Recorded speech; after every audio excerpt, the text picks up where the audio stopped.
Hi, I'm James and welcome to the second in the videos looking at the organisation of the British infantry. So this episode is going to cover from the mid to late 80s through to the early part of Afghanistan and Iraq.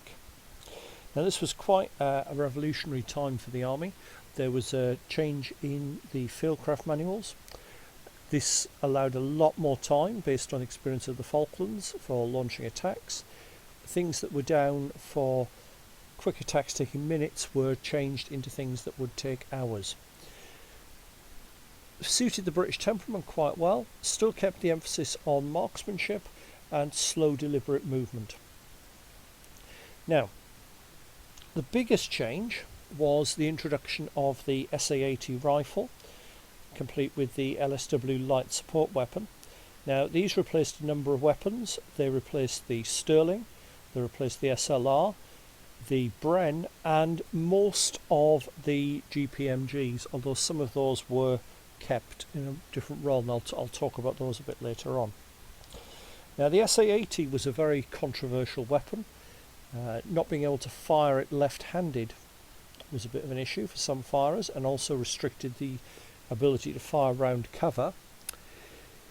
There were also teething problems, and if anybody does want to get a better understanding of the SA-80, which is probably a video in itself, I would suggest looking at Neil Grant's book on the weapon in the Osprey weapon series, which gives a good balanced account of the development and use of the weapon. So the SA-80 was introduced for the regular infantry, the Royal Marines, the RAF regiment by 1987. It was then going to be rolled out to the remainder of the army by 1990, by the RAF by 1991, and the TA from 1991 to 1993. Having said that, the first Gulf War, there were plenty of Sterlings, SLRs and even Brens visible. Now these were predominantly in the support units, but there were none seen in frontline infantry, but it is worth noting that they were there. To go with the SA-80 was the Claw rifle grenade, because the SA-80 at this point was lacking a grenade launcher.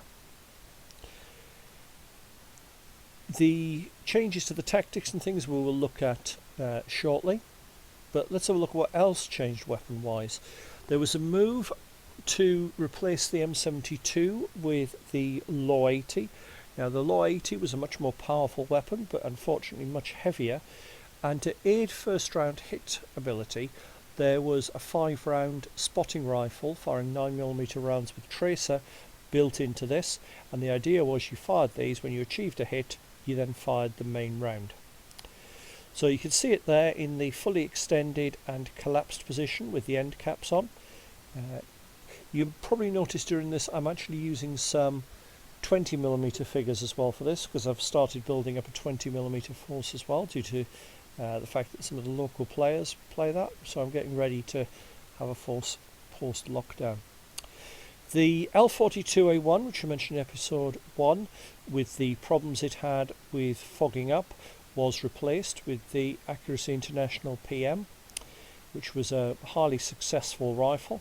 The good thing in this scale is you probably can't tell the difference. If you can tell the difference between them, a little bit of painting and foliage added would very quickly stop that being an issue. So they were the big changes in the weapons. Uniform wise, the Mark 6 helmet was now universal. Later on, the Soldier 95 pattern came in. Now this wasn't radically different from the previous issue, and in this scale you'll be hard pressed to tell any difference. The biggest difference being the rank slides were moved from the shoulders to the centre of the chest. Now you'll also notice now PLC webbing is universal. That was very common, although a lot of troops were unhappy with it, particularly initially, and chest rigs, particularly in Northern Ireland or for patrol use, were very, very common. Assault vests were just starting to make a bit of an appearance, but most will be seen with the standard pouches. Worth noting that some LSW gunners took extra ammunition pouches, which, given the fact that they carried a much heavier loadout of ammunition, makes a lot of sense. And the ammunition increase was mirrored. There were a lot more magazines issued to infantry. The uniform also, after the First Gulf War, or during the First Gulf War, became available in two versions, the standard temperate and a DPM desert pattern. Now the desert pattern was basically the light brown with dark brown patches. You would see quite frequently troops wearing a mix of the two, particularly in the First Gulf War, but it was also very common by the Royal Marines in the early days of Afghanistan, operating in the green zone where they needed a mix of cam, that they would often wear the desert pattern trousers with temperate pattern jackets. The tropical issue kit, from the jungle, usually known as the jungle issue, that was gradually phased out with the introduction of 95 pattern, although it was quite common for people still to wear it, particularly in the early years. Now, something we didn't touch on in the first episode was radios. Now these are the same for both of the parts we're covering so far. The standard section and platoon level radio was the UK PRC 349. This one's got the full 1 metre whip antenna. There were also 50 centimetre whip antennas. It wasn't the best of radios. It wasn't particularly long ranged. In an urban area, for example, with the shorter whip antenna, the planning range was 300 metres. Although from personal experience, I remember the comment that somebody once made that the best way to communicate with them was to make sure the wires were touching and just talk normally. So that was issued initially in a green carry case, as here. Late in the period with the PLC, there was a DPM holder which would actually attach straight onto webbing, even onto an assault vest. Now, moving up to platoon and company level, the radio became the 351, which was a backpack radio. Now, this one had usefully two headsets. Usually you had the headset with throat mic that was worn by the signaller, and then a standard handset as the second one for the person using it to pick up if they wanted to talk directly rather than passing through the signaller. The 351 could be upgraded to a 352 with a booster. These were also used on vehicles, and they were compatible with the 349. They could even be set up with two of them as a rebroadcasting system to try and reduce the risk of enemy interception or location and then dropping artillery on you.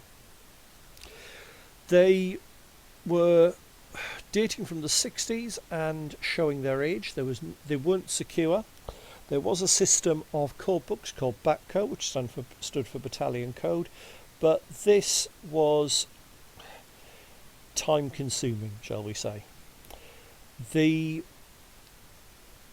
radios that were done to replace them, Bowman, were delayed and delayed and delayed, and in places such as Bosnia, it wasn't unknown for troops to actually carry mobile phones, which were again insecure, and one unit got round this by the amusing expedient of getting Welsh speakers to do the communications. What the Serbs must have made of that is anybody's guess. So, looking at the organisation then.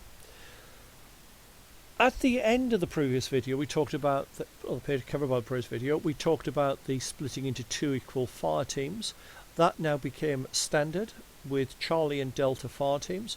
Charlie fire team consisting of the section commander, who's a corporal still, the LSW gunner, and two riflemen.